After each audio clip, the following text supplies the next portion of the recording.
Hal-hazırda valideynlər üçün səssiz bir təhlükə var ki, valideynlər bunu çox gec, bəzən vaxtından keçəndən sonra, bəzən isə zamanında üstünə düşə bilirlər.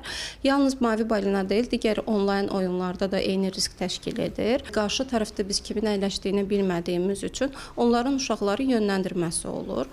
Bu yönləndirmələr daha çox davranışsal yönləndirmələr olur, ailəyə qarşı yönləndirmələr olur, öz valideynlərindən danışaraq uşaqların da öz valideynləri haqqında yanlış fikrə düşməkləri olur, özlərinə fərqli şəkildə zərər vermələri olur. Uşaqlar əgər özünə qapanıblarsa, ailədən artıq çox kontakta girmirlərsə, fikirləri neqativə doğrudursa, mən lazımsızam, mən sevilmirəm, heç kim məni istəmir və yaxud da mən günahkaram, nədə günahkarsam bilmirəm, mən hər şeyin günahkarlığını daşıyıram kimi fikirlər artıq valideyn övladında müşahidə edirsə, mütləq şəkildə bu artıq həyəcan təbili çalınmağı deməkdir.